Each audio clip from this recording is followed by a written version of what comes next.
Howdy, folks, and welcome to episode 171 to Boldly Go. I hope everybody's having a great week so far. I'm definitely having a good week because Friday, in 2 short days, I'm going to be driving to Kansas City to drop off the dog, and then Donna and I are headed north to the lake cabin in Minnesota for a week, plus a couple of days. So, yeah, things are coming up, NotJay. So, how are you doing, McMurray? McMurray's doing well. I'm doing pretty good, to be honest with you. Outstanding. We're plugging along, continuing to get back to gaming every Tuesday, which is nice. Happy Very to be nice. finally back to doing that. Apparently, did you see where Miniature Market announced its new location? No, I did not. Where is it? Where? In Rock Hill, so like 5 minutes from the house. Oh, fucking so not only is outstanding. game night like 12 minutes from the house, now Rock Hill's 5 minutes, or Miniature Market's 5 minutes from the house. So it's Very cool. A good time. So when do they open that location? That wasn't announced. It was just the location. Nah. It's all right. It's all right. It's all right. They got a home. It's better than us, dude. Honestly, the ridiculous thing is how close Todd is to that new location. I didn't even think about that. He's like, hop the back fence and there he is. No, not quite that, but it's pretty like couple minutesy. That's not too shabby. It really isn't. Chris Long says, "Hey-o." He came in real early. And Charles, not quite as early, coming in with an evening. How you doing, Charles? Telemachus, just before we came on, says, "The perfect time never comes. Grab the world by the balls now." Boozy the Clown. I mean, he's not wrong. And Chris Long agrees. Epic words from Boozy the Clown. Telemachus comes back, says, he was stuffed in a car with 27 others. He must be disoriented. And then Richard Keenan says, hello. Hello, Richard. Nord's in the house. How you doing, Nordic? Ah, crap, I wasn't first. Was too busy blasting into the fire by Dockin. Hey, Dockin is rocking. Scala Gremlin here on time. Hey, all. How you doing, Scala? Good to see you. Says, should I be concerned that Murray answered in the third person? Never. A little bit. Maybe not a lot, though. Yeah. Chris Long says, hiya. Meander and Mike, greetings all. How you doing, Mike? Glad you could make it. And Nord wants to know how Mike is doing. So we're all caught up there. So real quickly, no current sales for anything over at Wiley Games for Fistful of Lead or Arena of Blood. But if you don't have anything, Murray still gets you 20% off.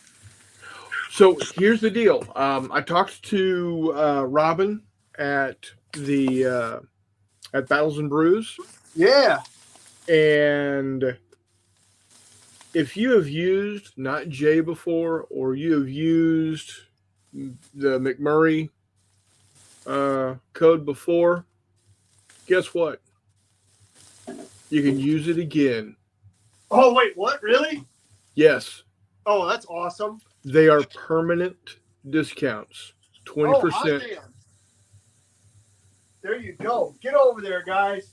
So there you go, guys. Yes, buy some merch. Buy mugs, buy shirts, buy whatever you want.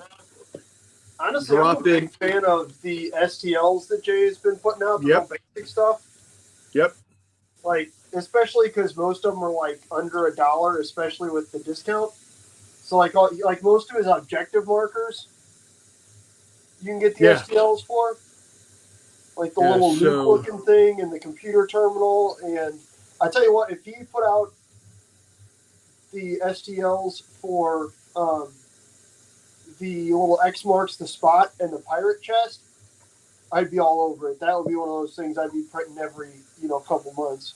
Oh yeah, definitely. So, but yeah, I just want to let everybody know if there's not a sale going on and you just have got to get your hands on something, drop in NotJay or McMurray's code. I think it's RW McMurray 23, if I recall correctly. I've never used it. I don't know. Yeah. So, but that gets you 20% off of everything on that order, and you can continue to use it on multiple orders. So, hell yeah. There you go, guys. There you go. And then definitely check out geekgamingusa.com and get your base ready material to make your crappy miniatures look good, your good miniatures look great, and your great miniatures look fucking amazing. Yeah. And, either way, it's talent in a baggie, to be honest with you. It's kind of like when Agrax Earthshade came out and everybody said it was talent in a pot. It's the same sort of thing. It makes everything look better. Get after it. Everybody already knows that a good base makes miniatures look better. Yes. And that just makes everything infinitely easier about getting to a good base, to be honest with you. Exactly. So there's no magic code or secret sauce. It's just a good product. I mean, well, it is the secret sauce, man. That's fair, but I mean, you get my point. It's not like there's a secret. It's one of those things that everybody's always been really upfront about. Is that you can certainly make the stuff on your own. Oh, absolutely, you can. It's just going to cost, instead of $7 a bag in order to get those 16 different woodland scenic things, it's going to cost you $200, and you're going to need and you're to store the stuff. And you're going to end up wanting to sell off 7/8 of the stuff that you make anyway, because you're never going to use that much.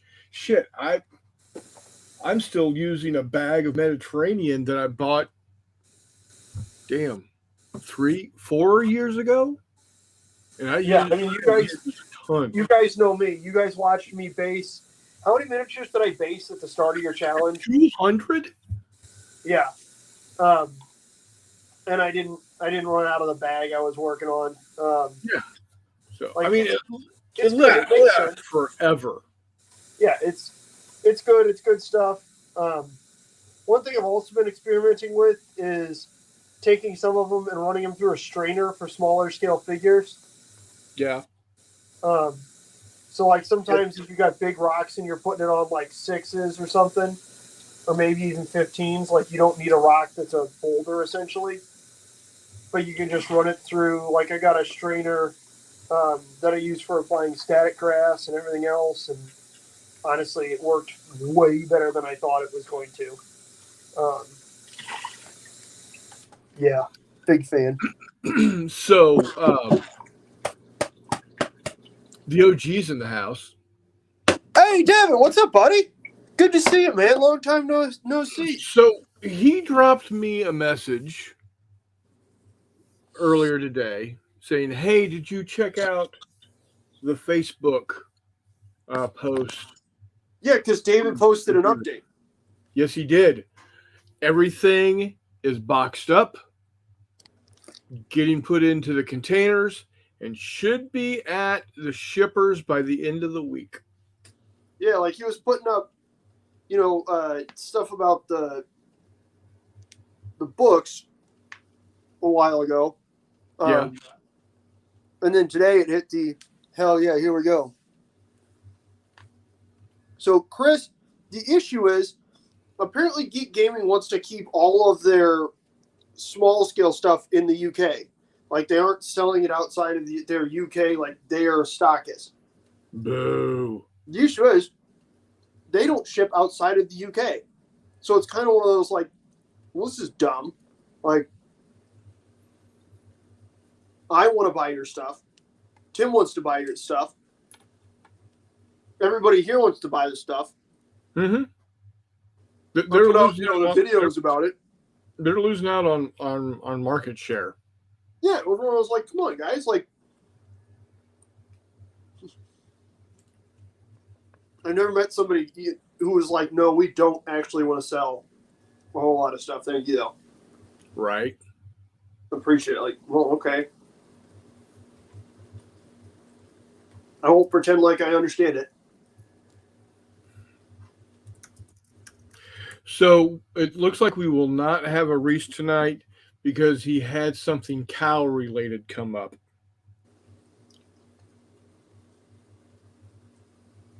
He just notified me. What a weirdo. You know, is what it is, man. It is. You are not wrong. Reese is good people. You guys all know that. Hexy, how you doing tonight, sir? Glad you're here. Mr. Jeffrey, hello. Good morning. Good evening. Good hexing. So, so those are the three things I wanted to get started off. Breaking news on discount codes from Wiley Games. Go buy the great stuff from Geek Gaming USA and the new update from Lock and Load. I am waiting with bated breath for my World at War 85 Fire and Fury. Dude, lots of folks are. Like, it's frustrating that people acted like dickheads about it. I understand why people were concerned. Mm-hmm. It's frustrating how people express those concerns. But it is nice to see that, yep, here we are, guys. It took a little while. Nobody's doubting that. Nobody's arguing that. But Yeah. here we are. The time has come. The time is now. Let's enjoy it. Let's get after it. All good things to those who wait. Correct. Exactly. And even more awesome things to people who wait for cool stuff from cool companies. Yeah. I know no patience, Chris Long. Chris Long, guess what I played again yesterday? Guess what I played again yesterday? You hopefully are super duper happy. Devin, it's not like you were sitting there going, hee hee hee hee hee hee. Damn it. We should keep this. Like, come on, man. You're good, buddy. And it's not y'all's fault, man. It's that, or maybe you were. In which case, yeah, you should be sorry, Devin. I doubt it, because Devin's one of the nicest people you'll meet. But just in case he took a turn there, who knows? But yeah, Mini Warm Mud is here as well. Good stuff, good stuff, good stuff. Again, some of you have links. But yeah, Chris Long, I played your favorite pirate game again today or yesterday. That was entertaining. I had a C game against the local guy. That was pretty entertaining. I guess so. cool. I know, like we talked about last week and a couple weeks ago. Been hitting some. Nord. The unfortunate reality is a reprint of Serpent of the Seas. If you're not waiting for the reprint, sweet mother of Christ, that game is expensive. But yeah, so like I said, I played Blood and Plunder a few years ago, about 10 years ago when it came out, 9 years ago, 8 years ago. And I just couldn't get into it, man. It is meat of some kind, Nord. You are exactly right, my dude. We are browning some kielbasa that I cut up because we were feeling a little saucy today. But it's also 100. Well, I think it's only 98 now. Last time I looked at the thingy, but yeah, I saw that, Nord. I saw where you posted that, buddy. Congratulations. That's a cool box. The Southern Cross is a cool box too. Like each one of those.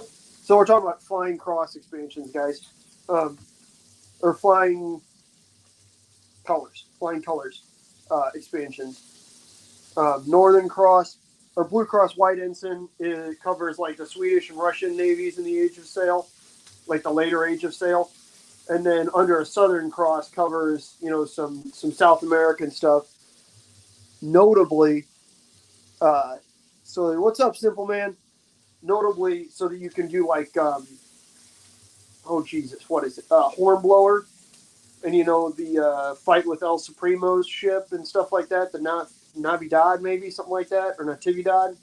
I don't know. So that looks really cool. Except I don't. That's like the only thing I want to do with it, right? So I'm not. I wasn't sold on buying an entire expansion for a game. So I wanted to fight with one or two ships. For the most part, if I'm going to do anything in South America, I'll use David Manley's stuff for like ironclads for the Pacific War. But yeah, that's anyways. So that was a long talk. Sorry, guys. But So diving correct. into our main topic for the night. Oh, what is that? I'm sorry. My bad. That's okay. To boldly go, obviously, part of the intro monologue from each of the captains of the Starship Enterprise to boldly go where no one or no man has gone before. I printed up this little guy. That USS is a little Enterprise guy. NCC 1701A. It is in a 1/1000 scale or 1/7000 scale. Oh, I thought I read you were doing 1/2400 somewhere. Well, this Except for those are way too small to be 2400. yeah. So I started thinking about what let's I want to. I played Fass's Star Trek game with my brother Jay and our buddy Chris Copeland and some other guys towards the end of high school, the end of the 80s, first part of the 90s, and loved it. Had so much fun playing it. And if you're interested, you you can search Star Trek or FASA Star Trek Starship Tactical Combat Simulator, and there's a couple of different websites that have everything about the game pretty much available. Even the counters that it came with. But of course, being the miniature geek that I was, I bought the metal miniatures. They have long since gone away, unfortunately, and those were 1/3700 scale. And I That's a weird scale. it is, but at least they're all in scale, unlike WizKids with their Yep. Attack wing. attack wing, which is a decent little game. I enjoy it, but it's just something, not something about it. But I started talking to my brother, and we started talking about, what? Let's see if we can't come up with a game that kind of has the same feel as the combat simulator, but isn't as crunchy. So we started working on something and say, and 1/7000 is nice because you can get a lot of ships on the table, but that's from across the room at a convention, that's not very awe inspiring, right? I mean, it looks good. I like it, and even the 1/3700 scale, again, not not very not very awe inspiring from across the room. But 1/2400 scale, now that is something to look at. So this is 1/2400, same scale as GHQ ships. Yeah. Versus the 1/7000 scale. That's actually smaller than I thought it would be. What, I have no idea what that one talking about. I just figured a star, like a great big starship or something, would be colossal. She's roughly 302 meters long. in real life. Huh. So, and then of course, um, I was able to get this off of Thingiverse for free, Hmm. and the guy that does it has gone in and designed all of the FASA ships. So That's my pretty awesome. one of my all-time favorites is the USS Northampton, which is this little guy right here.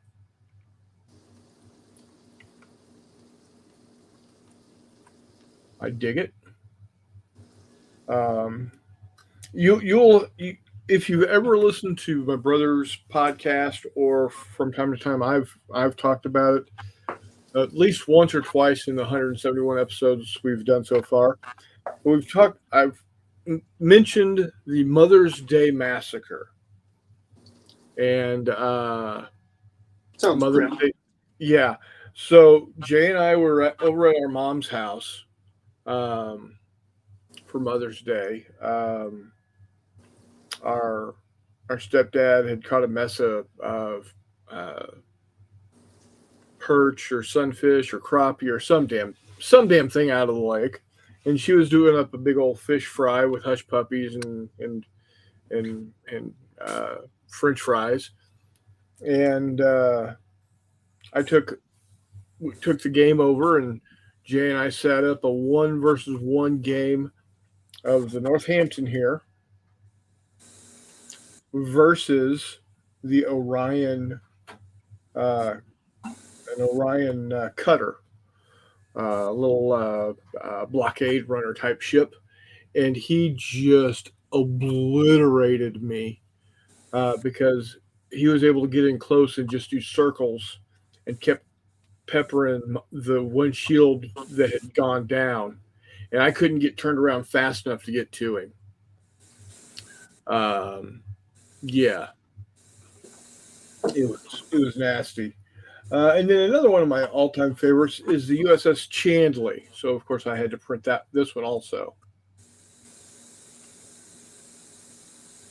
So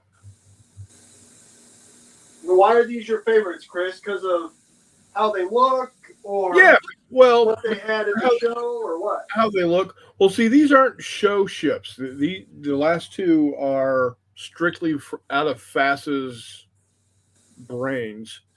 Um, this one here is like a marine, kind of like the LHDs in the United States Navy.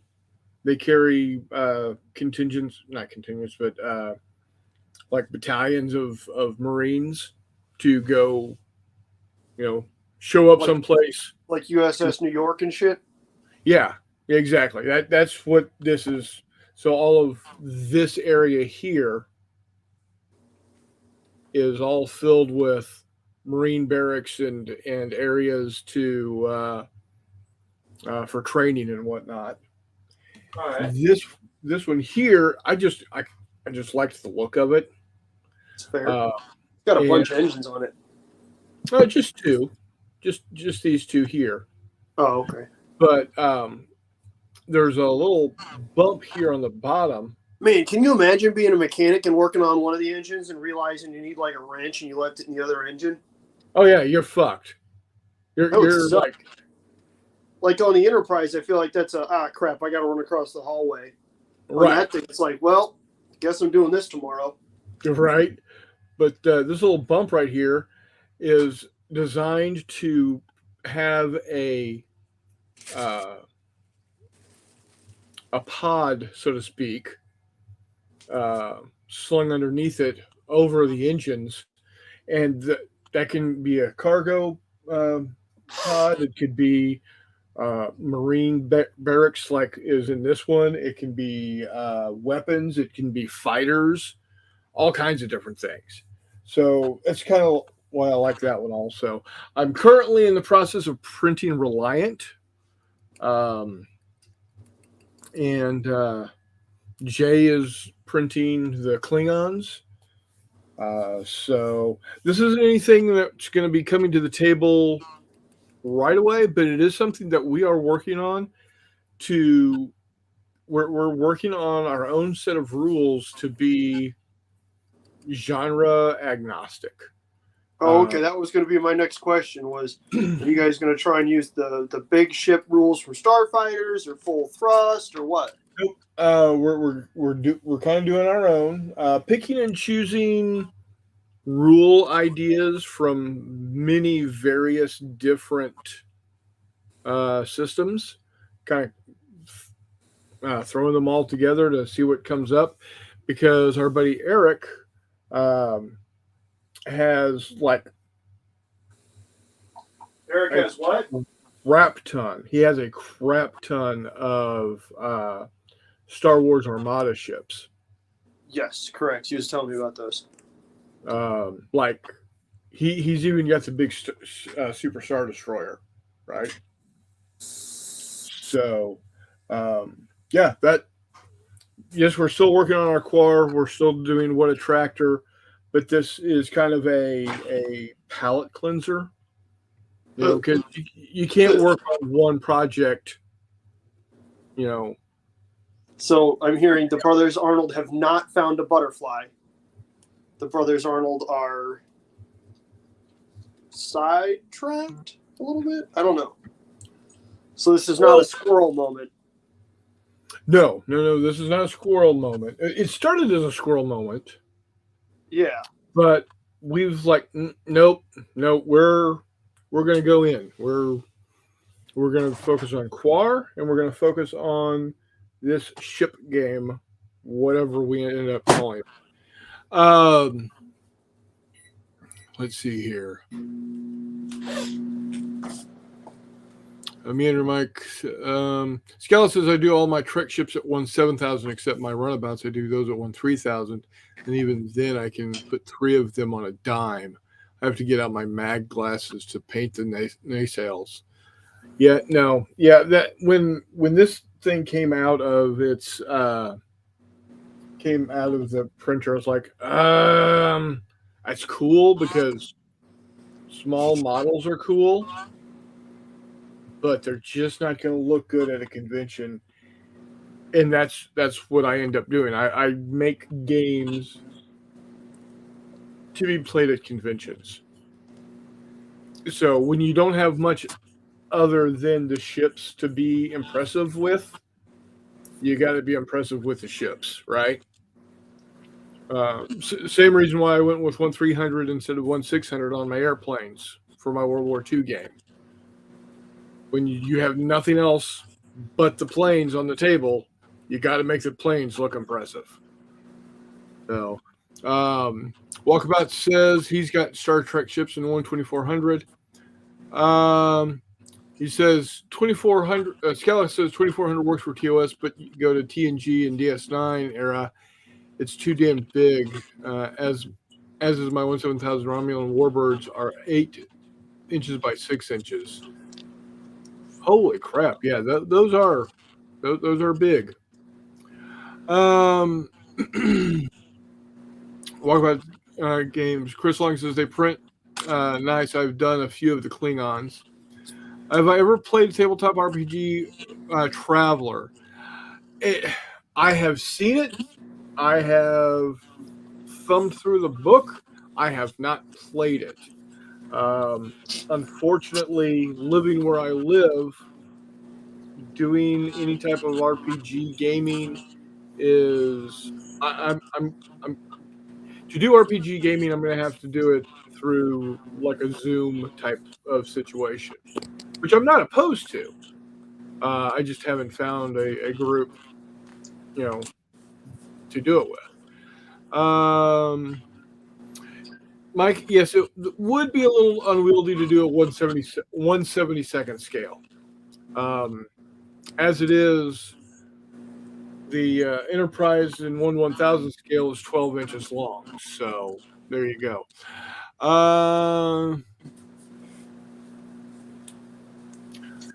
Nord says one of these days someone is going to play a tank battle using 1/16 scale tanks. Hell Dude, yeah! I would play What a Tanker with 1/16 scale remote control tanks all day long.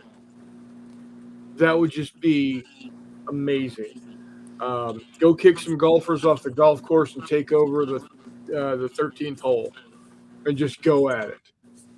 I'm just Sorry, saying. Jeff. Orion's Arapain close in because of how the weapons are. Yes, FASA did have some amazing designs. Like I said, the guy that I've pulled the on Thingiverse, his name is Captain Mojo, and he's got quite a few of the different designs that I really like. Richard says, I used to play that game back in high school. We used to play on 4x8 tables in the drafting classroom. Yeah, I had we had a 4x8 table that we played on as well. We converted it to inches instead of continuing to play it on the hex the hex board though. The name of the Star Trek game is called the Star Trek. Hold on one second here. Star Trek Starship Tactical Combat Simulator. And if you go to, well, I will just bring up the. I'll just drop the link here for everybody.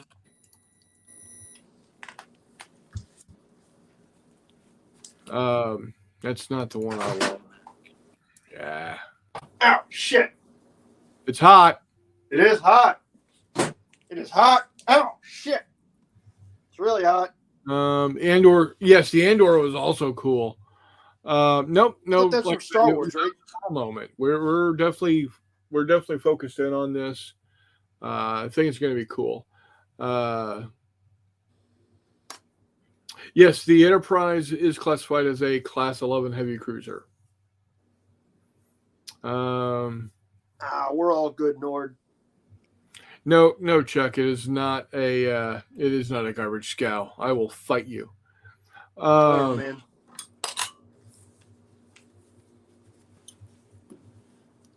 Yeah, I've seen that Chris Long, as well as the people who do naval combat with like one 100 and stuff.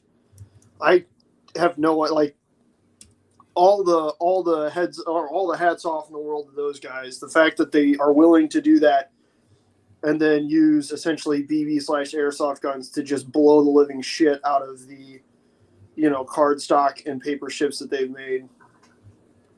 My hat's off to them. I couldn't do it, man. I would cry. Not like a little bit. Like, I'd ugly cry. That'd be a bad day. You guys don't want to see that. Nord says, stop burning yourself. Yeah, I heard him. It's okay, Nord. All right. We're doing all right. But yeah, that's what we are working on. We're still gonna keep focus on the Quar. We got to get them ready to go. Keep in mind, guys, that in October, the weekend of the 19th, October 19th, I think that's the Saturday, is Wily Weird Wargaming Weekend. It is the weekend closest to Mr. Wiley's birthday, and will be many great games played. Are you planning on bringing something weird to? Yeah, absolutely. Of course I will. Okay. Absolutely. Whether it's like weird pirates with I've been on a big pirate kick recently, so I just dug out every single last unpainted pirate that I have in the house to paint.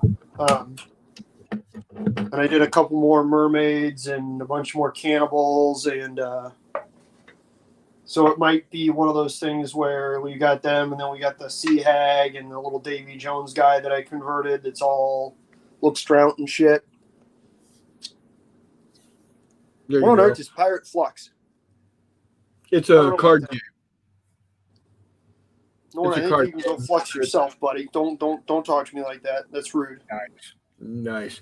Anyway, So you got that coming up in October, and then 3 short weeks after that, November 9th and 10th, if I'm not mistaken, that's the one you guys said, yeah. we've got Taxicon. Um, Right back to ugly crying. why is my computer acting up this way?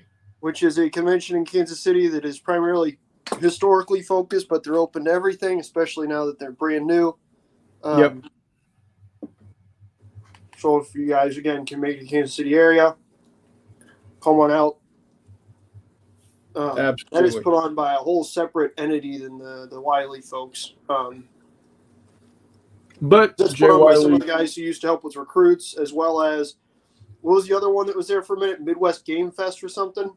well, no, Border Wars or he was part of Border Wars for a while, okay. but got fed up with their tomfoolery and said, you know what, I'm going to do my own thing, and so I'm wholeheartedly supporting him. I've got both my Force on Force game and my Ocean Thunder game submitted. Brother Jay will have What a tractor. What a Tractor and Fistful of Quar uploaded soon, I hope. So, yeah. Why is my monitor acting up? Mick Murray is very, very sad on that one too, because that's also on a work weekend. Oh, no. You're not going to be able to make that one? No, we don't have I can't take we can't take days off for the rest of the year. Oh, no. That's no good. That's no bueno. It's only like 5.5 months. But I can make Wiley Wargames weekend, so that will be good. You Wiley will be able to make that Spooky one? weekend. Cool. Okay. Let's go back, see if I can get it back here. Morning, Ashley. A Quar Hi, Ashley. World War II. That'd be awesome. I subscribe to the Quar thing. I need to start printing tractors. So the other thing I wanted to mention, Joshua has announced what the next plastics from War Games Atlantic is going to be. And that is going to be the Fidwogs. Yeah. One of the factions. So the Fidwogs are going to be coming about. What is going on with my monitor? All kinds of fun.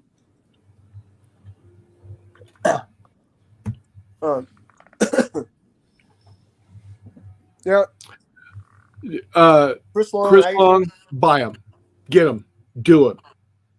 I was looking at all kinds of other stuff that I got for like later Victorian sci-fi and just kind of said, screw it, here we go. So all the vehicles and whatnot that I've got sitting out for those blend in quite well with the aesthetic. So we're going to have a whole bunch of stuff rolling around.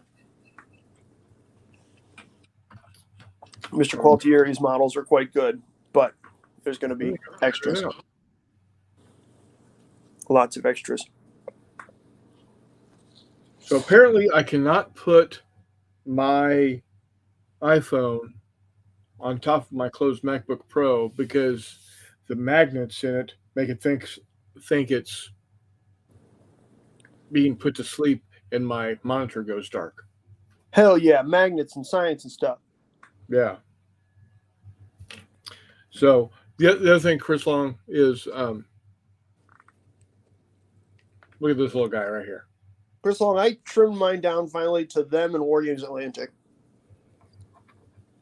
To be honest with you. Definitely. So, and War Games Atlantic, it's cool because they've been expanding a lot, but it almost seems like they might be one of those ones that I kind of just go back to subscribing like once a year. buying the STLs that they made that year that I really want. Yeah. Because it's cool. I'm happy they're diversifying, but it also means that all of a sudden, like, there's not as much historical stuff and stuff in the ranges that they were making. So it's kind of one of those, well, okay.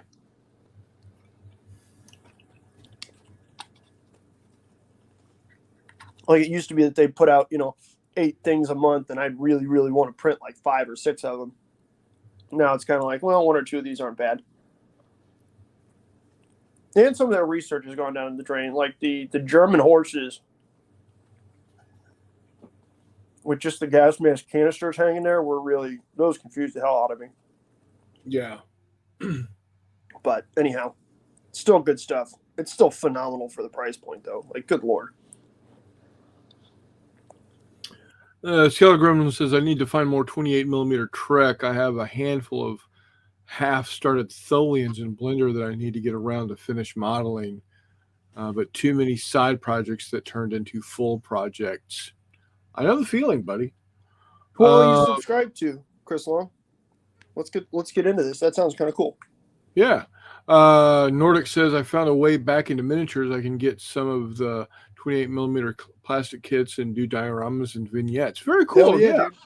Hell yeah. Yeah. If you start putting those together and getting them finished, throw those things up. Throw pictures up in Discord or to the Facebook group. Yeah. We want to see it, man. What kind of stuff are you looking at, Nord? Like what period or genre? Okay, I keep forgetting we do fantasy and sci-fi now, so I can't just say what period. Right. Exactly. You got to be accepting and stuff. No, I'm just kidding. You assholes have me playing fantasy and stuff, so who knows? I hope so, Chris. I hope they do get them.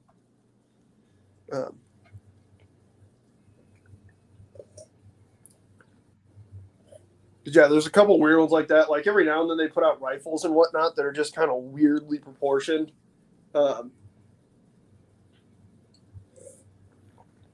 Nord says he's posted some of his 135th scale World War I tanks. Yeah, I've seen those. Those look really cool. Correct. Nord, one of the things you can always do that, like, if you're looking to break back into the hobby doing vignettes and dioramas, is you can always do, like, as much as they give Reese trouble for doing 54 mil. Like, the 54 mil plastic box sets are crazy good for that sort of thing. Like, most of them are designed for that sort of thing. Obviously, you need to make your own terrain, but the figures are all kind of designed for that, and you usually get 3 or 4, not 30, depending on how you do 28s. If you're just buying single metal blisters and resin blisters, and you'll be fine in 28. But yeah.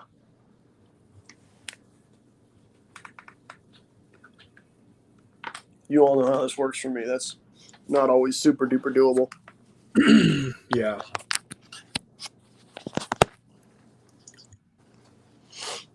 That restraint thing is hard to find sometimes. Right. So, what are some of the other things that people are working on out there? Scott says, every time a historical gamer asks me what period, there's a moment of confusion when I say early to mid Dominion War. Nice. Yeah, you lost me, buddy. That's okay. It's a Star Trek reference. Ah. So a long time ago. No, Star Trek, not Star Wars. Oh, yeah, whatever, man. Sweet. Chris Lung says, I have tribes for modern stuff, Fallout, Crusades, and scenery. Nice. See, I'm liking the Fallout stuff also, but that's a rabbit hole I definitely don't want to drop down into. I'm rabbit holing enough with these guys that I don't need yet another rabbit hole. That is always the one concerning thing with stuff like Quar and whatnot. When it's one company, one guy, like, driving force behind something, sometimes it's one of those, ooh, I don't know. But yeah. That being said, Josh is in it to win it, so that's pretty awesome. Oh yeah. I mean, he's had core on the brain since he was like 8 years old. Mm-hmm. So I mean, it is literally a labor of love for him. Uh, and Charles, I meant to ask you on your YouTube video, what are you going with for base material for those? Like, are you doing steel bases or MDF? I've got some. It is Nord, but it's awesome. It is fantastic. Irregular does a wonderful job. he's using MDF. Good call, Charles. I have recently realized I need to switch my stuff over to MDF because as much as I like the fact that I can get my bases to just blend right into the table with the steel, there's no you have to pick up the stuff by the models. Yeah, I don't like that. Yeah, and especially in 2 mil, there's not a lot of model to grab onto. So it's kind of well, okay, guess I got to do this. One thing you might find entertaining, Chris. Yes. I was very, very, very interestedly looking into some Pico armor to do an adaptation of the hexing or the area movement game, Storm over Stalingrad. Oh yeah. Yeah, because it's all like half platoons, and so even just using a cluster of infantry on a 2 mil base, and then a single, or 2 or 3 2 mil vehicles, right, would be like perfect. And the map is quite good in terms of it's got buildings already laid out on it and everything. So who knows? But yeah, Nord. Some of them are kind of mean, man. It's ridiculous. I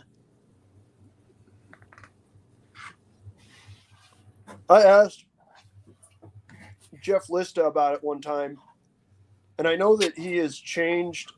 Like he deburrs them now because it seems like they used to be shear cut, like they were sheared off, and now he laser cuts them.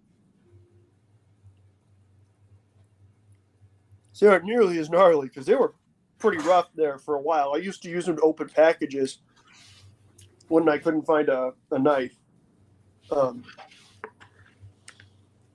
But who knows? All right. There we go. McMurray ate his potatoes. And my brother's in the house saying Quartrek. Quartrek. Oh, Lord. Good Lord. Like, how are you going to get him to do that? He's already got enough factions he's got to make. Right.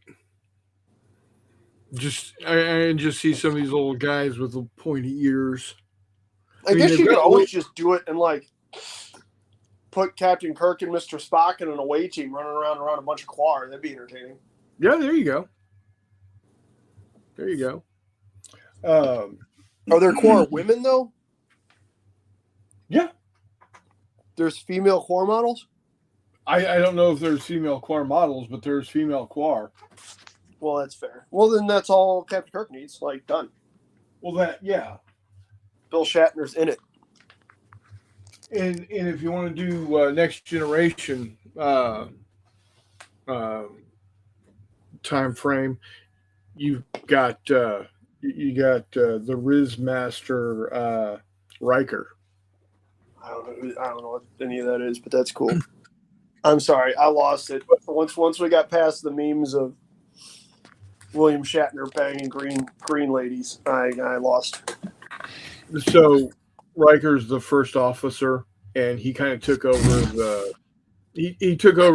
womanizing characteristic of Kirk. Well, yeah, was that when Patrick Stewart was the main character? Yeah. Well, it's kind of hard to push the Patrick Stewart hitting on women thing. So,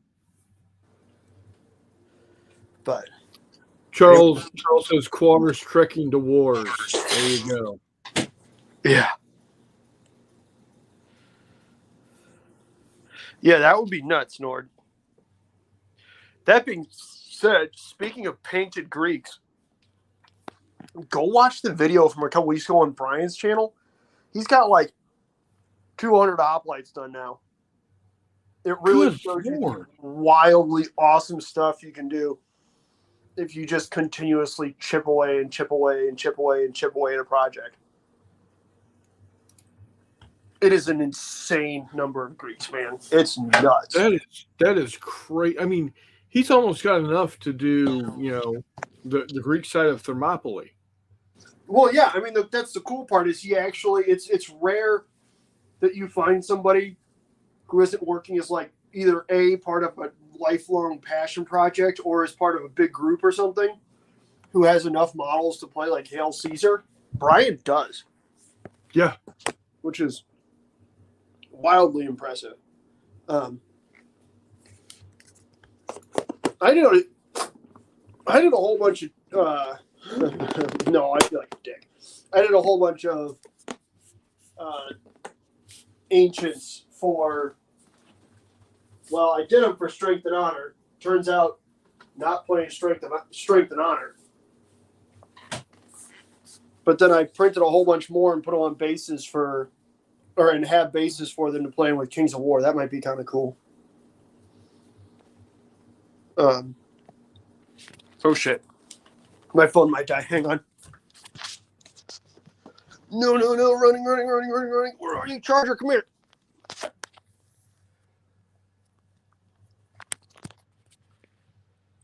Yes, I know, Nord. But that's not as cool as Gerard Butler, man. Honestly, it's kind of cooler than Gerard Butler, but that's okay. Can you guys hear me? Yes. Okay, sorry.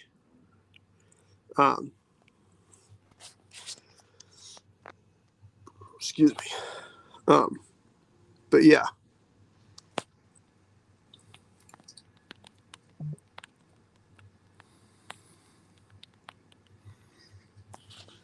Jay says if you want to do Kings of War, name your time and place. Junior War Gamer would be into that.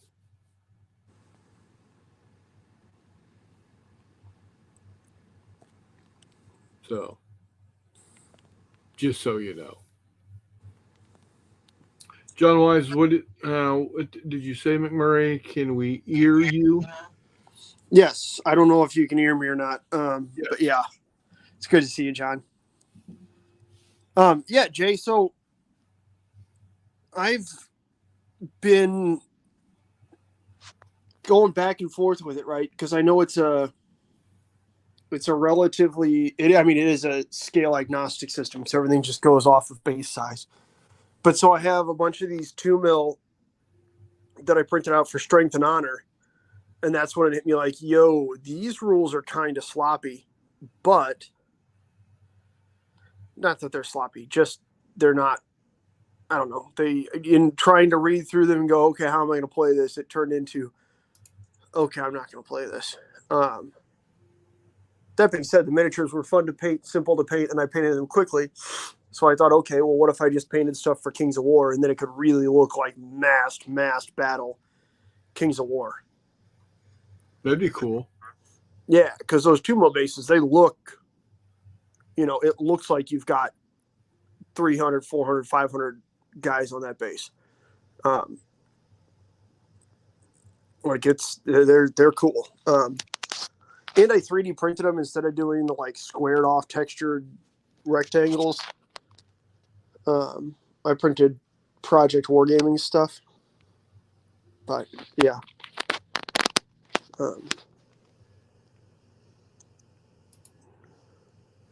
Yeah, that's I think that's due to the fact that what is it, Asmodee or Atomic Mass or whatever stopped supporting a certain game, Chris Long? Yeah. Yeah, I'm happy to see that somebody's picking it up though, because it's pretty awesome.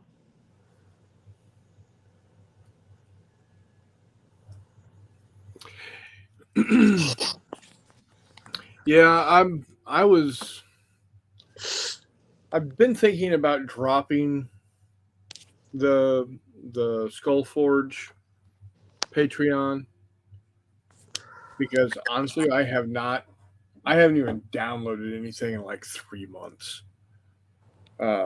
That being said, who knows? It is Star Wars. It is my first true love, uh, sci-fi genres.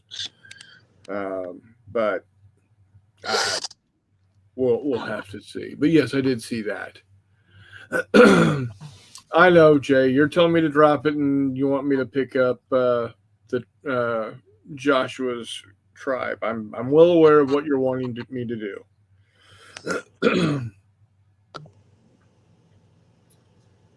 So, what is everybody else working on out there? Cricket, cricket. Come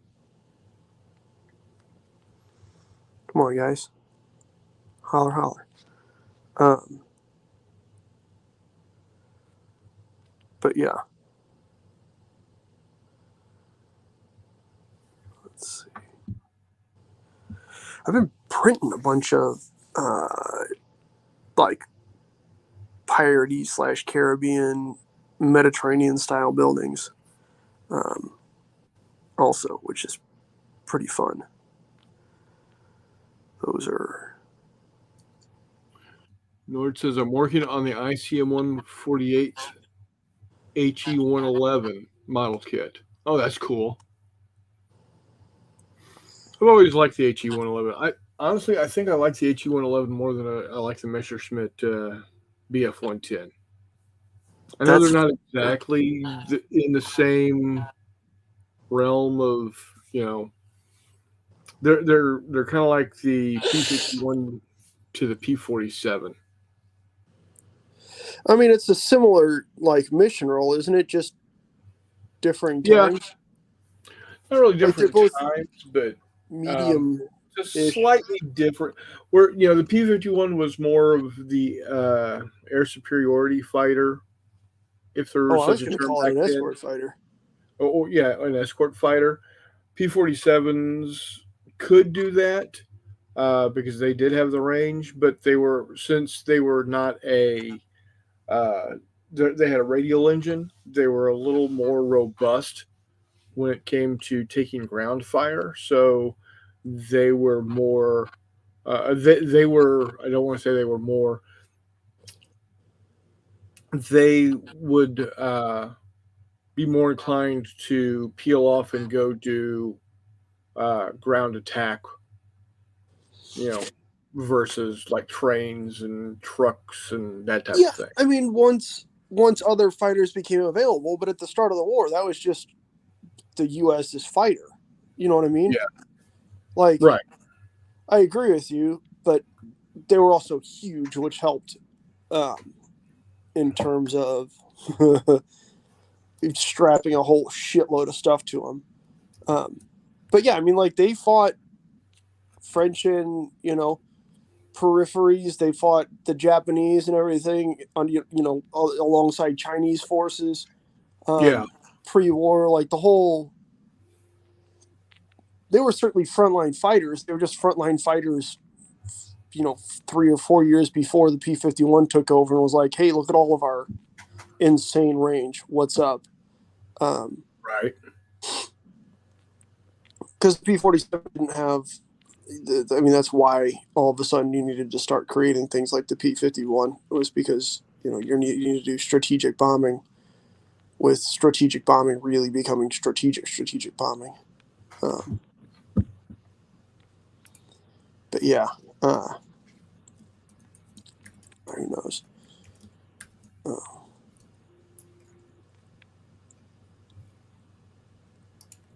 Who knows, man? Anyways, it's neither here nor there. Stomach is working on removing supports from 27 build plates full of 28 millimeter minis from all eras and genres so I can print more. So You just said 27 build plates. Just Yeah, wanted everybody to make sure they heard that. Yeah. yeah. I'm. I don't know if anybody else does this, but I find if I run my models under like the hottest possible water you can get out of your faucet, the supports normally just pull off easy peasy. Are you using water soluble resin or alcohol soluble resin? Alcohol soluble, so I'll run it through the Yeah. alcohol for 12 minutes, 6 minutes one way, 6 minutes the other way. Um, the the propeller on it Yeah. inside the bucket, and then I pull it out, um, pop it off the build plate, take it on into the bathroom, crank that water to the highest possible because you're going to want to rinse it off anyway. Correct. So The other question was, what are your support settings like? Are they all light or are they? medium, There you go. Okay. yeah. Nice. I don't have any, I don't have any giant rods coming out of any of them. So Doing the J thing to make sure that we're not yeah. getting failures. That's reasonable. How you doing, Hissy? Yeah, I have yet, knock on wood, I have yet to get a failure out of this Mars 3 that was anything other than I didn't level Yeah. the plate properly, or I didn't have enough resin in there. Yeah. So You haven't had anything come off of the supports and stay on the FAP. yeah, Yeah. exactly. That was a huge problem with that old Anycubic turret I had. Oh yeah, yeah. Like, Yeah. That's infuriating. So Telemachus, for me, I did break the command capsule, or the front part of a D7 away from its neck. But again, it was in 1/7000 scale, so it was really super thin. But that being said, I also printed out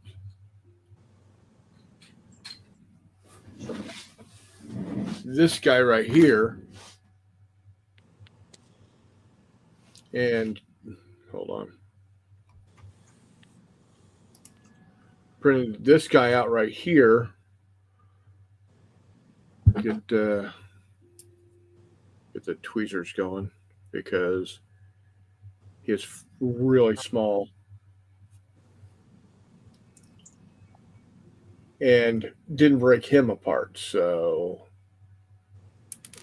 whereas you can see here on my D7, ah, Uh-oh. Well, folks, Chris just performed a gravity check, and it's working. yeah, gravity is working in So that's good. West Central Illinois. Well, I'm glad that he was broken anyway because the drop just broke off that warp nacelle. But you can see that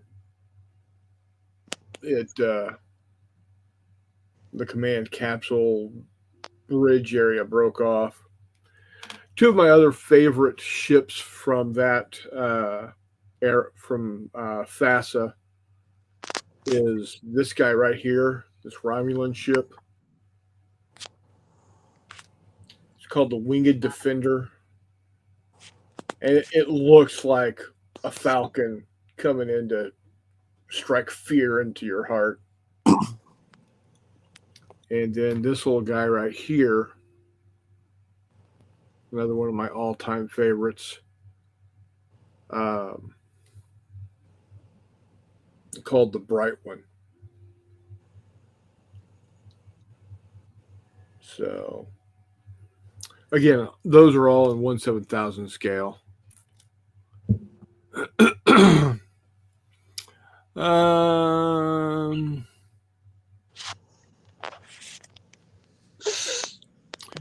got some trash train waiting to see if my idea works. Good for you, Charles. It's scratch built, Charles. That's all. Mike asks, how about Thermopylae at a 1-to-1 scale? Nord says, Mike, I am indeed insane in the membrane. But my God, man, I'm not that bad shit. Yeah, there you go. Just do it on a small scale. You'll be all right. Yeah. I already removed supports from the easy, well-supported minis. The rest are the hard ones. Nice. Hot water, man. Hot water, and patience. That's all I can say. That's what gets me through. I usually just put supports on the bottom or back side of the model so that I can just pull them off. And if it's not like super de-duper clean, it doesn't bother. Yeah. It's plus 1.6mm though. Interesting idea there, Mike. Yeah, there you go. Do it. Nordic. Well, that bridge crew is dead, Jim. Very much so. Got 2 hex encounter games. I started playing a 3rd game set up, and a 4th needs rule reading and counters punched. What you got going there, Charles? Fill us in. And Hissy says, "Thumbs up the show if you would, please." Yes, please. Let's thumb this sucker. Condor was the dreadnought, if I remember correctly. I think so. Give me that armor, Hoplon and Dory, Mike, and get yourself a Spartan. There you go. Okay. Warmut's back. He had pot stickers for dinner, apparently. Oh, nice. There you go, buddy. Can't go Get wrong. after hop on, right, guy? So this is what you do, Brian. Every Wednesday night at about 30 minutes before the show, you slip the grandkids some Benadryl. I'm just saying. Don't dope your grandchildren. Just tell saying. your wife. Just tell your wife you're not feeling well and you have to go into the room. It's better to lie to your wife than dope your grandkids. Benadryl never hurt nobody. Look at me. It's true. No. But I'm thinking about, I'm trying to think what other, before October, do we have any gaming events? And I don't think we do. If you're in St. Louis, then they're constant, which is bad. Well, yeah, right, hitting them hard. But yeah, no, I mean, I can't think of any Kansas City or Wiley stuff right now. Yeah, we've got now Brother Jay the weekend before Wiley's weird wargaming weekend. The weekend before Columbus Day or Indigenous Peoples Day or whatever you want to call it, he is doing a special wargaming weekend to celebrate his retirement from the National Guard. So we'll have folks coming in from that. But yeah, I don't think we got anything between now and then. Like I said, next week. Congratulations, Jay. I think next week, like I said, we're not gonna have a show because I'm gonna be in the backwoods of Minnesota, and I think my internet ability is dodgy at best. Seems reasonable. But I am looking to go over to Fargo to. I'm going to say you're going to see LBW. Yeah, I'm going to go see LBW Steve. Yeah. And then also going to, as I always do when I'm in Minnesota at the lake cabin, head over to Lake Itasca and walk through the headwaters of the Mississippi River. Nice. Because there it's about 10, 15 yards wide and about 12 to 18 inches deep and crystal clear and cold as balls. That makes sense. Charles says, actually, before I go to Charles, Chris Long says duct tape works, Brian. It's a Canadian Universal babysitter. There you go. I think Red Green uses that technique. It is. Yeah, that's the handyman's secret weapon. Yeah. If you can't be handsome, at least be handy. Yep. Charles says playing air assault on Crete and Grossbeeren, Napoleon, waiting air assault.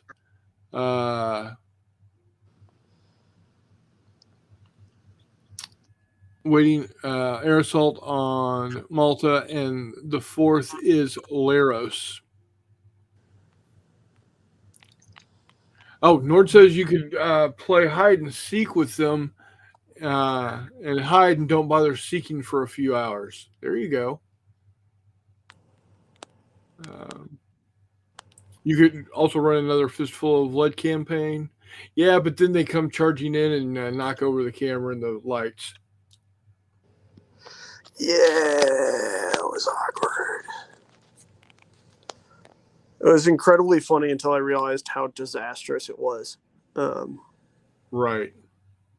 And then it was kind of depressing, and then it was really funny. Yeah, it was a roller coaster of emotions. Yeah, man, it really was. It's super duper was. Brian, StreamYard does okay on the phone. I've been on the phone all night so far. Yep.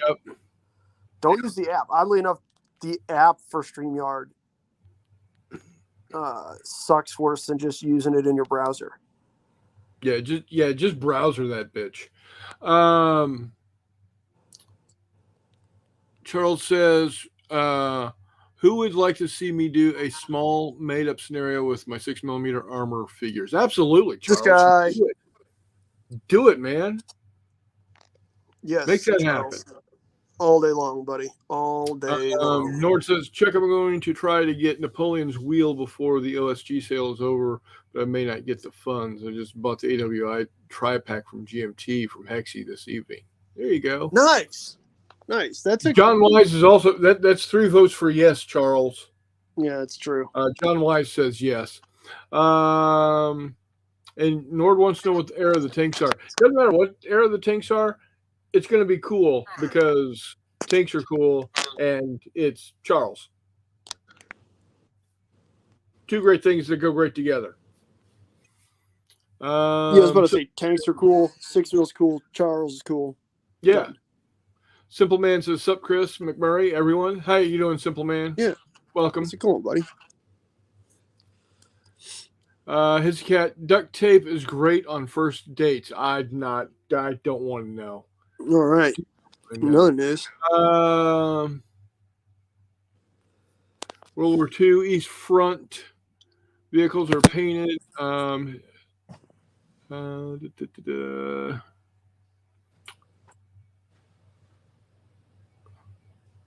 Charles doesn't have the table space.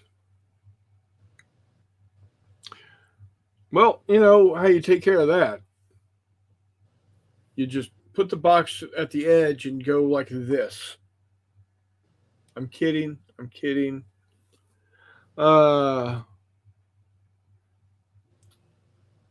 Nord says, McMurray, I heard the Battles of the American Revolution is a pretty good series. I'm eyeing Rhode Island and the White Plains in the GMT sale.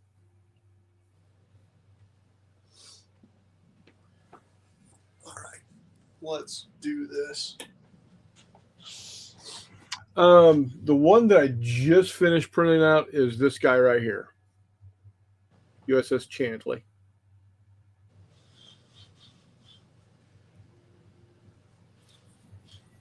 And then the one before that is Northampton.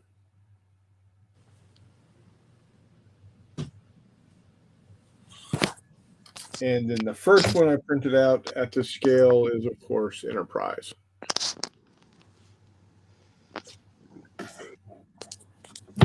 And I've got Reliant, and she's about 48%, 48% done. So there you have it. Honestly, Nord, they are. I've never heard anybody say anything real bad about them. I just, for whatever reason, Richard Berg's rule writing style and my brain just don't work together particularly well. Whether it was that or Men of Iron or any number of the other games by him. I'm not saying they're bad games, not even a little bit. I just couldn't get into it, get around it. I don't know, man. Um, it is kind of warm, Charles. If it's anything like that right now, it's still like 80. Well, it looks like it's the lower 90s right now. But yeah.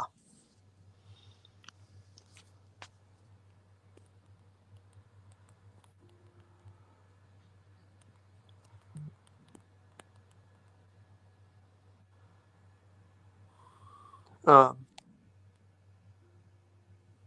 yeah. Men of Iron World, Norman Conquest. It's well on the sale. I'm not sure about it. Yeah, Jeff played. I tried playing the Agincourt because with the Men of Iron tri-pack, you got Agincourt as an extra, just like free scenario. So I tried playing Agincourt, and even with Jeff very nicely, kind of poking and prodding and attempting to help as we went along. Yeah, it was just one of those. All right, I'm not getting it, man. I don't know what's going on. But to quote the modern poet Kenneth Rogers, you got to know when to walk away. So I kind of said, all right, that's where we're at. And then I think I gave it to Todd, and he sold it to help, raise money for Mark. So it wasn't a bad day.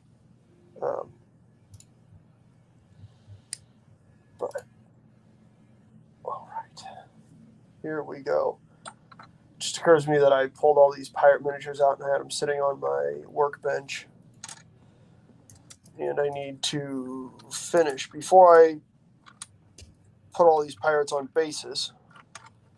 Which I think there's only like 20 of them right here, or something like that. Before I put them on new bases, I need to finish up these 15 mil.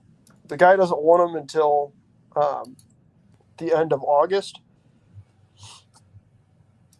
Originally, I was just going to have them done yesterday, but then he said he wasn't going to make it up to the store to play. So I said, okay, well, I'll put that on pause for a second.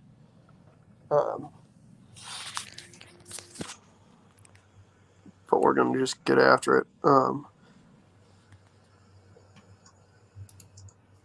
Yeah.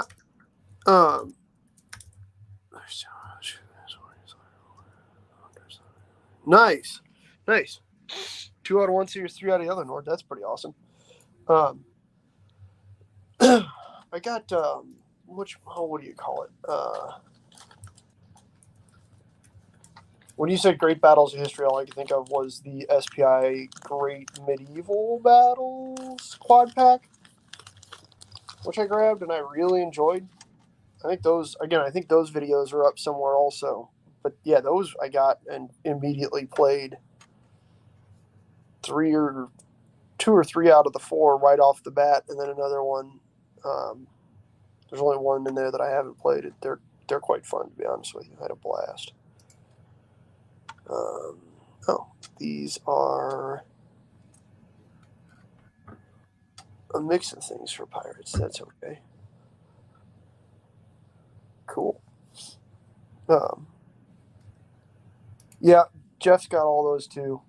I'm hoping he'll play them at some point. For whatever reason, Nord, I don't know if you follow along with what Kev's doing, big board. He had that great big Ancients game that almost looked like you're playing Rome Total War of on a hex map. I don't know. He hasn't done anything with it in a couple months. It looked like, so who knows? But all right, Fate of All. There you go. Thank you, Mike. He was getting after that pretty hard there for quite a while. To be honest with you, he was playing the hell out of that. All right. before I get started painting these guys, let's give you a look-see here. What do you think?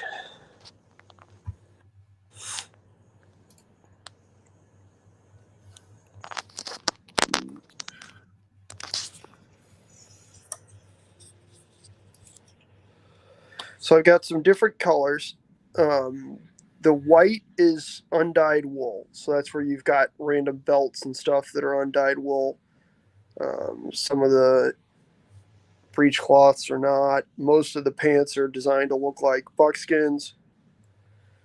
So you can see where I haven't painted, all of the breechcloths yet. Because I'm going to come back and hit some of them in black and some more of them in white. Most of them have, muskets, because this is 1780. So I think there's only 2 guys, and they're on the end here, who do not have muskets. The dude with the tomahawk and dude with a bow. Blue isn't exactly the color that should be common, so I feel kind of silly making all these breechcloths blue. Most of them should be, that natural white or a red, or like a real kind of burnt lighter brick red. Orange color was really common as well. But so about all I need to do still is catch the last of these breechcloths, paint, gun stocks, barrels, and then hair. So I'm going to do all the feathers on headdresses, essentially as eagle feathers. So I went back and got them all white. So when I come back and do hair, I just need to hit the tips black. So let's see what kind of hurt we can put on these tonight.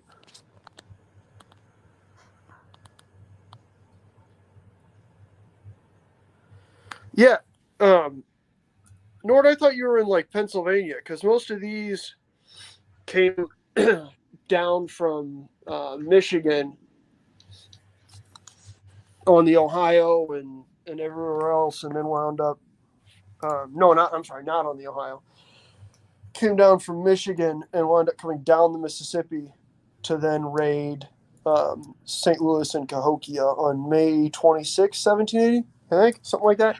I know the miniatures aren't necessarily particularly Sac and Fox, but yeah. Sometimes it's hard to find miniatures that are that particularly exactly what you need. You kind of got to settle for, okay, these are woodland Indians. So these are real particularly supposed to be. Again, they're not obviously miniatures for that, but yeah, they're supposed to depict the British native allies that attacked St. Louis and Cahokia in 1780. We're a group of guys locally here. We're putting on a big game day. That'll be in October, Chris. You should come down for that. What's that? This Battle for Cahokia focused game day in October. Which day? St. Charles County Heritage Museum. But yeah, we got a 15 millimeter. Well, we have a game using 15 millimeter miniatures that then has the historical gaming companies, which Mike is very familiar with, Attack on Cahokia. Got a local guy named Pat is blowing that up to have, I think, 3 or 4 inch hexes, and then the counters will have 15 millimeter miniatures on them. So playing that whole game. There's a couple 28 millimeter games, one of which is 1 hour skirmish, one of which is muskets and tomahawks. And then I got Steve Lowry to agree to put on a 54 millimeter bigger battles. Ooh, boy.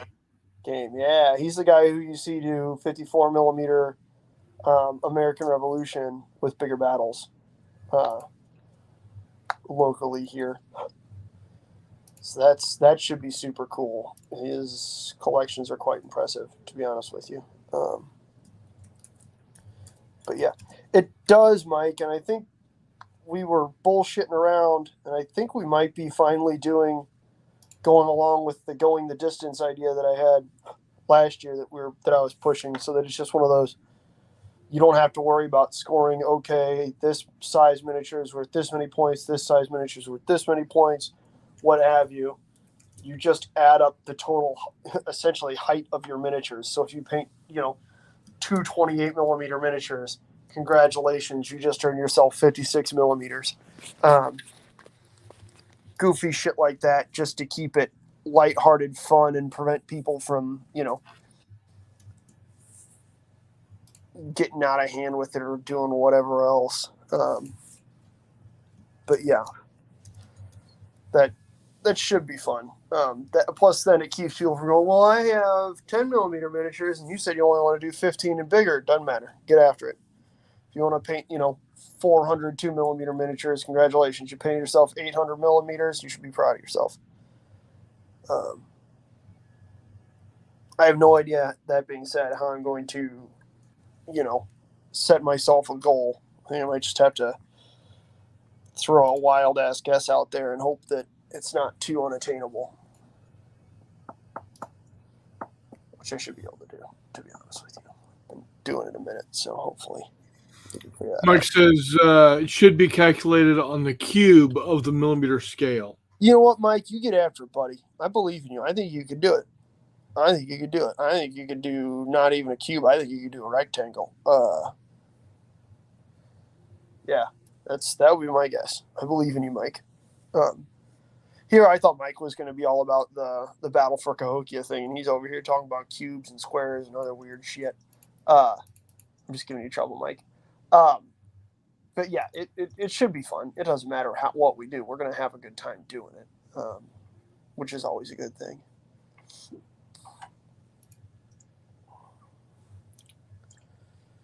Slinging facts.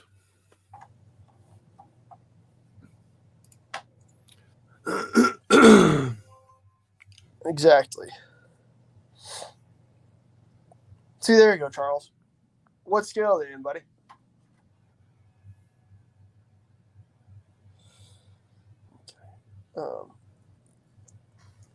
See, I have a bunch of the old War Games Factory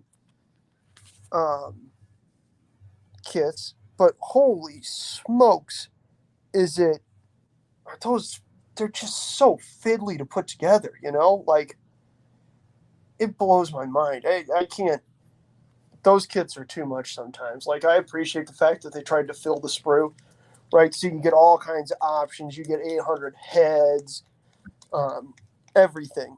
It's just one of those, I just, I'd almost rather you put like 3 more miniatures, 4 more, 5 more miniatures on here. But yeah.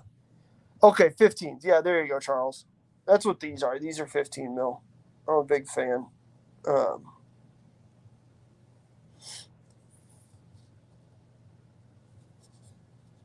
Brian's response will be slow. That's okay. You're thinking slow, buddy. We didn't expect anything different from you.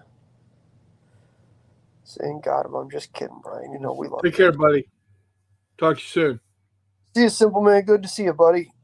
Look forward to hearing from you next week, too. Let's see here. That being said, the guy who's coordinating this project for these 15s was a nice guy and tried to mix up sculpts for people so they wouldn't get bored.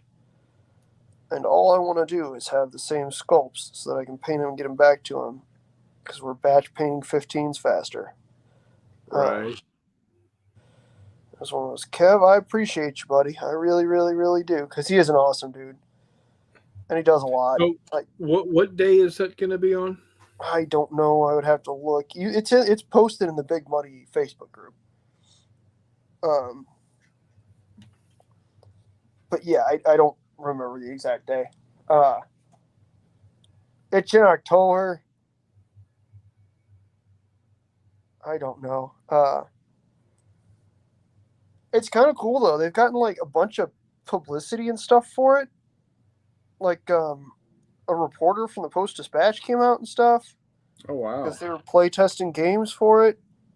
Actually, 2 reporters came out. One was a dude, one was a lady. On 2 different, days when they were play testing stuff and played, and it was kind of wild, man. But yeah, so that was kind of cool.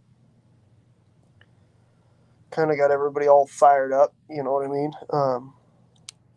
It helps for motivating people for sure.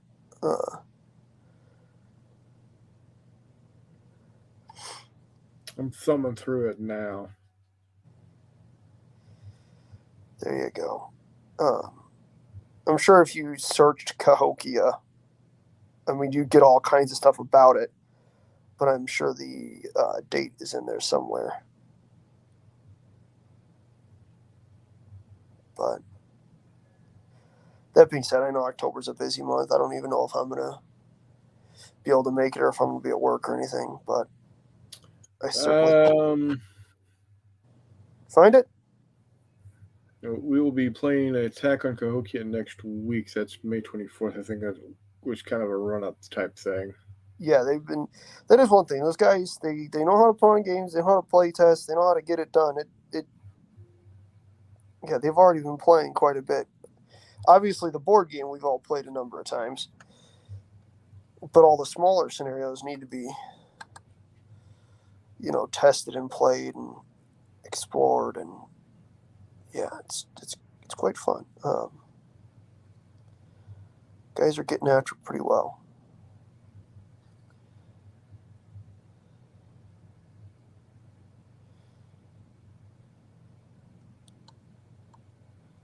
I'm hoping I can get, the Reed boy out there for that. Yeah, that'd be I should good. probably get that onto his schedule now, but yeah.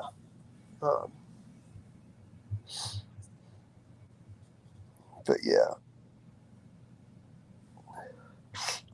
Charles, do you have those old Glory figures? Because they put out a whole things that go bump in the night that isn't entirely Sleepy Hollow, but it certainly has those figures in the box, in the line. It's kind of cool.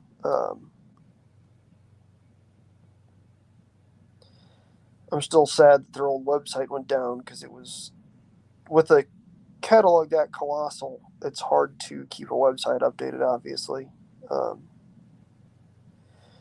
And they had a Lardy-esque issue a couple of years back where just all of a sudden they didn't really have a website one day because it, shit the bed on them or whatever. Well, that's no bueno. Well, yeah, I mean that's the issue is that right now there's a whole bunch of people dealing with that stuff because whatever guy who apparently was a war games industry guy ran like Two Fat Lardies and Ironclad Miniatures and a whole bunch of other companies' websites. Apparently his stuff just went. Oof. And so, like, the Lardies just are having to straight up rebuild their website, as are a bunch of these other companies. Luckily, Two Fat Lardies is big enough that won't necessarily, kill them. Hopefully, it doesn't hurt any of those other websites or to any of those other companies too atrociously badly, because that could really be sad. I really enjoy places like Ironclad Miniatures and whatnot, and most of the companies he was working with were small manufacturers. Man, I don't know what is going on, man, but Sergeant Shaky Hands is out in force today. Like, I have both of my hands resting on my painting table, and I'm shaking like a leaf on a tree. Yeah, that's no good. Yeah, it's frustrating when you're trying to paint 15s, man. Like, I'm doing all right with these browns, but doing the silver on the barrels and stuff might have to wait until tomorrow. October 19th. There you go. That's the same weekend as Wiley weekend. Oh, well, never mind. I am a leaf on the wind. You're right, buddy. Well, that's fair. I guess I'm just dropping miniatures off to Kev, but that's okay. That makes me sad, but that's all right. It's my mom's birthday weekend too. I might wind up getting in trouble. Yeah. Eh, it She's had a happens, lot of right? them. And you've probably been to most of the ones that you've been alive for. Almost all of them. Correct. Yeah. So, what's one more? What one out of what, 34, 35? This will be the 35th one I was alive for, yeah. Yeah, there you But go. I figure the first several probably don't really count. But yeah. Well, yeah, you were kind of trapped at that point. It's Yeah, I kind of feel like I kind of had to be at those ones. Honestly, probably the first like 16 or so I have to. Yeah, Nord, if you got something that'll stabilize my hands, that'd be great. more caffeine. I don't think that's the answer. I don't think that would be the answer either. I think the Um, answer is don't, you know. So I some was at the gym today, Dramamine. and then the boxing guys showed up, and we're like, "Hey, we're boxing. Get in here." So I went. So I was at the gym, and then I afterwards, worked the bags and got in the ring for a while, and I think that might have just cashed me out because that shit's rough. Yeah. That shit's rough on a good day, much less after working out before that. But yeah, man, a good RC, a good Royal Crown Cola would not be out of line, Mr. Maelstrom, Mr. Nord. Big RC fan. is not a RC is not a bad cola. It's not, and it's local, man. It is St. They are Louis not they are not stuff. too shabby. They're All not. all things considered. Yeah, like they really aren't. Compared to all the kind of garbage that's out there nowadays, especially. Um, like I said, and they're a local company. They're St. Louis guys. You got all of them. What are you messing with in Mixer, Jay? Are you moving Quar around or what? Taking chunks out of some spaceships or? Oh, it's Hyperman. Not hey. Okay, Jay. Question for you. So I am a tribes member for Josh Quiltieri. Would you be able to send me that turret STL? Um, I have the original turret STL, but not one that I can easily then mount a magnet into because I was trying to figure out the same thing, not for buttoned and unbuttoned, but just for generic games into the future. Whatever you guys and everybody else are doing with them, because honestly, I don't foresee myself playing the Quar game, but I do like the aesthetic and the fun of it. And I figured that would probably be helpful. I did like what you did with the button and unbutton though. That's pretty slick. It I'm a big, is. I'm a big fan of the tanker, and that was kind of floating around in my brain. We'd done that with um, some 15s back in the day in 25s when What a Tanker first came out and all the Lardy's examples were 25s, or 28 millimeter tanks. We were ready to run it in 28, and then we realized, man, this would be way cooler in 15, and we have all these things war tanks. Let's just do that. But so somewhere I've got a Panzer IV that's got a magnetized top hatch as well, and the whole 9 yards. Good night, John. Take care, John. Good seeing you, buddy. Stay safe. We'll see you next week. Um, Not next week. 2 weeks from now. There you go. 2 weeks from now. Maybe I can convince Todd or Jeff or Brian or somebody to go live next week so that I'm not just sitting here crying to myself. Right. Who knows? Maybe, maybe not. Jay says, look in the J3 group. Wonderful. Appreciate you, buddy. Yeah, looking at printing a whole bunch of stuff. I mean, I saw the frustration is that I've already printed a bunch of those 15 mil things that I was telling you about, Chris. Yeah. or a bunch of those tanks I was telling you about, I printed a bunch of them in 15 for the All Quiet on the Martian front thing, right? Because it's set right about the same time, depending on which one you're looking at. It's either, 1910 or 1920. Right. Yeah, so I have a bunch of those kinds of vehicles that are printed out. They're just in 15, which is fine, because I have all the files in 15, which means I can do them in 28.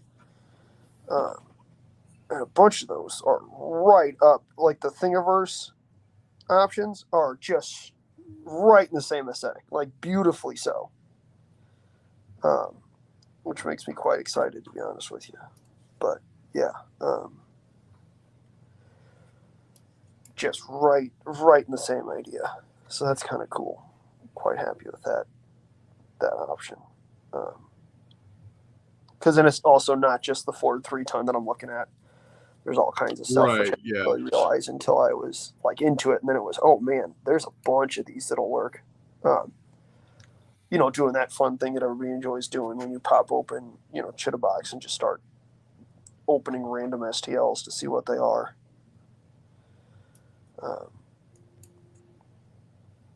But yeah, found some real good ones. Okay. Front of rifles are done.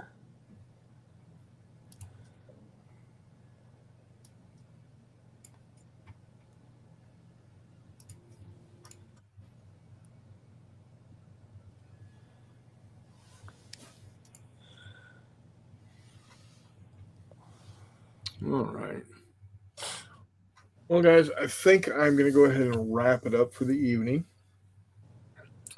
Got a lot to do tomorrow. Got to get packed for the trip because, like I said, as soon as I get off work Friday, we're hoping to KC to drop the dog off at the daughter's house, and then early Saturday morning, like we're getting up at 3:30 Saturday morning to get on the road at 4. Oh, good Lord. Yeah. Damn, drive safe, man. That's rough. Well, we want to get up there and get as much time spent with Dad up at the lake as possible. So yeah, no, that's understandable. But I think I'm going to go ahead and wrap it up. Keep on the lookout. We're going to be seeing more of these. Realized that nobody makes 1/2400 scale decals for these guys. So I may be looking at doing them myself. Who knows? Nice. We'll have to see. So anyway, until next time, before I say that, guys, thanks for being in here. Charles and Telemachus and my brother Jay and his cat and Nord and John and Mike and Chris Long and Scala and the list goes on. And Brian and Paulie, everybody, man. Everybody's time. Yeah. So, Charles, the cats are going to be staying here, and Jay, Beth, and the kids are going to come check on them. So we're all good. So, all right. Until next time, which will be in 2 weeks, shall see you on the flip side.